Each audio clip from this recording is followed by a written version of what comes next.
Vous écoutez Poilot Podcast, la voix des animaux, des plantes et de celles et ceux qui les écoutent.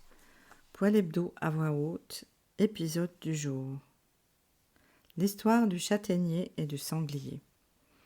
Il y avait au bord d'un vieux chemin un châtaignier que personne ne regardait plus. Les passants passaient, les saisons passaient, et lui, immobile, comptait les hivers. Ses branches tordues avaient vu naître des enfants, vieillir des maisons, et ses fruits tombaient en silence, enfermés dans leurs bogues piquantes. Un automne, un sanglier solitaire vint renifler au pied de l'arbre. Il grattait la terre, fouillait les feuilles, jusqu'à sentir sous ses défenses le craquement des bogues. Là où les hommes n'osaient pas, lui avançait. Il ne craignait ni les pics, ni la morsure du froid. Il savait que derrière ce qui pique se cache souvent ce qui nourrit. Le châtaignier, qui n'avait pas parlé depuis 100 ans, souffla entre ses feuilles. « Tu es le seul à chercher là où les autres reculent. » Le sanglier leva la tête, des éclats de bogue accrochés à son pelage. « Et toi, tu es le seul à donner sans qu'on te demande. » Depuis ce jour, chaque automne, le sanglier revient. Il ne prend jamais tout. Et l'arbre, qui a retrouvé un ami, sait que même dans le silence, il est entendu. Le châtaignier, l'arbre sans orgueil, ou ce que l'arbre dit quand il parle avec ses racines. Il est là, massif mais non dominateur, un veilleur. Son ombre est dense, sa présence humble. On l'oublie souvent parce qu'il ne fait pas de bruit, mais c'est justement ce silence qui soutient. Arbre des humbles, arbre du peuple, il a nourri des villages quand le blé manquait. On l'appelait l'arbre à pain. Sa farine de fruits tenait les familles debout. Et il réchauffait aussi les cœurs d'enfants, dans les marrons grillés, vendus en cornet à la sortie de l'école, goûter simple au goût d'automne. De lui, rien ne se perd.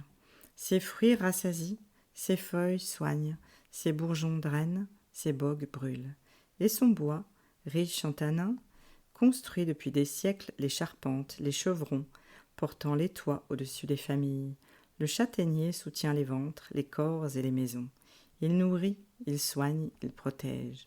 Il est l'arbre sans orgueil, massif mais humble, solide mais discret. Il ne cherche pas à briller, mais à soutenir. Dans le corps, il remet les fluides en mouvement, sang, lymphe, souffle, comme s'il refusait que la vie se fige. Dans l'âme, il veille au passage des nuits noires, quand le désespoir ferme toutes les portes. Alors il souffle, rien n'est immobile, même dans l'ombre, une sève circule encore. Symbolique profonde, arbre du seuil. Dans les traditions anciennes, il marquait les lisières, pas celles qu'on traverse à la légère, celles qui demandent un choix, une descente en soi, une bascule. Il est pont entre les mondes, entre visible et invisible, entre faim et abondance, entre l'enfant et l'adulte.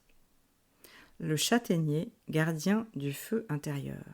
Ses bogues sont des armures, ses fruits des braises. Il dit « Protège ce qui est doux, n'aie pas honte de ce qui pique. » Et nous enseigne la force tendre, la douceur qui tient, la douleur fertile. Médecine du châtaignier. Feuilles, expectorantes, antitussives, apaise les toux spasmodiques, les bronchites chroniques. En infusion, elle calme ce qui gratte et serre dans la poitrine. Écorce, astringente, tonique veineuse, on l'utilisait en décoction pour soulager les jambes lourdes, les varices. Elle soutient la circulation comme si elle rappelait au sang de rester debout. Bourgeon, gémothérapie, drainant lymphatique, régulateur du système nerveux, indiqué dans les états de stagnation physique et émotionnelle. Le châtaignier en phytothérapie nous aide à tenir sans rigidité, à avancer sans s'effondrer, à trouver une brèche entre nos murs intérieurs qu'on n'avait pas vus. En fleur de bac, sweet chestnut. Cette fleur est celle des nuits noires de l'âme. Elle soutient ceux qui sont au bout du bout, dans un désespoir silencieux que rien ne console, quand l'esprit a touché le fond, mais que le cœur, quelque part, sait encore espérer.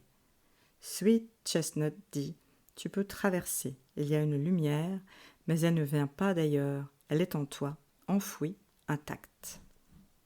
Animal allié, le sanglier. Le sanglier est le seul à s'attaquer au boc du châtaignier. Il ose ce que les autres fuient. Il sait que sous l'armure se cache la récompense. Il est la force instinctive qui sent la nourriture cachée sous la douleur, le cadeau derrière l'épreuve. Il ne recule pas devant ce qui pique. Il s'enracine, fouille, déterre. L'alliance du sanglier et du châtaignier nous dit « Ose, traverse, et nourris-toi de ce que la vie te donne, même quand elle le cache. » Voix du châtaignier, je suis celui qu'on oublie.